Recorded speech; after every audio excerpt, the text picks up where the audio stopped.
The old saying goes, good things come to those who wait.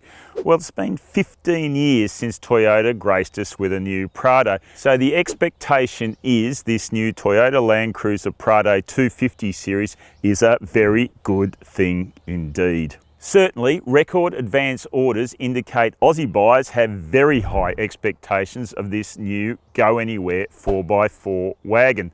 That's despite huge price rises of $10,000 or more for what is now a 5-member family that includes a new altitude off-road flagship, the Fleet GX, the Family GXL, the Premium VX, and this flagship Kakadu, which we just happened to be shooting in Kakadu National Park. Anyway, here's 5 things you really need to know about the new Prado.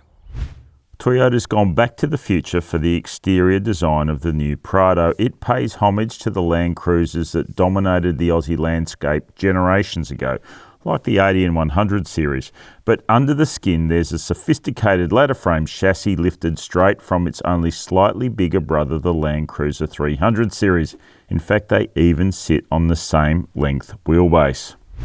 Under the bonnet though, the 300 series and the Prado do deviate. Where the 300 series gets its V6 turbo diesel engine, the Prado 250 series sticks with the 2.8 litre turbo diesel engine familiar from its predecessor. However, it does get a mild hybrid electrification boost, which is claimed to deliver smoother acceleration, a slight gain in fuel economy, and introduces to Prado a stop-start system for the first time. Seems pretty smooth too. However, not everything this mild hybrid system delivers is a positive. So what's happened is the mild hybrid battery for the electrification system sits under the boot floor in the back. The floor is raised, boot space is lowered. It's a problem accentuated if you have the third row of seats in place, which are standard in 3 of the 5 Prado models. You also have this oddments bin, which sits at the back of the seats, so you have a flat floor. The whole setup is just not super impressive, and to me, Toyota's capable of doing better than this. I'm a bit surprised actually to have found this back here. Now, the other thing to note is with all this extra stuff under the floor, the tank size reduces from 150 to 110 litres, and that 150 litre tank was a really outback friendly feature that people liked for long distances between refueling when heading off the beaten track. Happily, things seem to be better executed up front, where the 250 Prado has gone through something of a revolution. No surprise considering the strides made in infotainment technology over the last 15 years. So we've got big digital screens both for infotainment and dashboard, and broadly speaking, everything seems to work pretty well. But there are a few little niggling things I'll point out. There's no home screen for the infotainment screen. The volume button here is very small and quite a reach from the driver, although there are volume buttons on the steering wheel as well. And probably most irritatingly, considering we've been doing a lot of off-roading in the last couple of days, is there's no shortcut way to turn off the parking sensors. Seriously, it's been noisier in here than a pachinko parlour at times, as we've tried to pick our way between various obstacles. What you have to do is drill into the sub menu to turn it off, and that's pretty annoying. Okay, so let's finish off with some driving. We all want to know how this new 250 series Prado performs.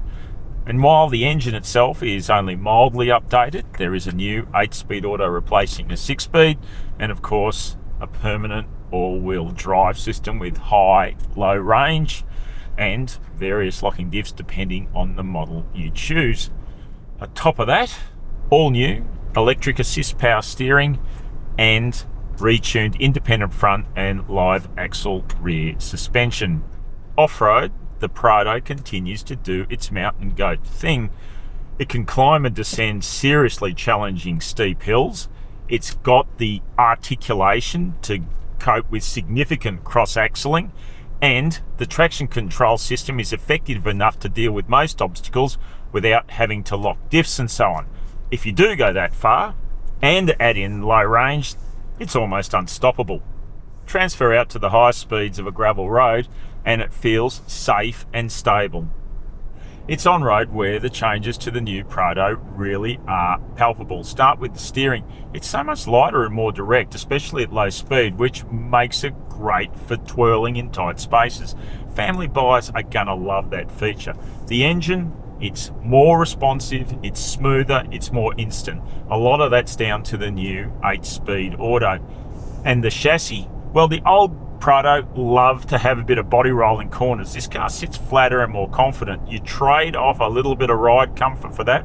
There's still that palpable shake from the ladder frame suspension, but I think it's a good deal. There's no doubt the new Toyota 250 Series Prado builds on some of its strengths, like its off-road ability, and addresses some of its weaknesses, especially its infotainment technology. But at this price, this vehicle cannot afford any weaknesses. That third row and boot setup is just not good enough. To be honest, I'm shocked. Toyota's normally better at stuff like this, and it really needed to come up with a better solution than what it's offering at this money. It really does detract from what otherwise seems to be a very good thing. But stick with us on the Car Sales channel, because we're really going to dive into the Prado 250 series over the next few months to better understand its strengths and weaknesses. So hang in there, we've got a lot more to tell you about this vehicle.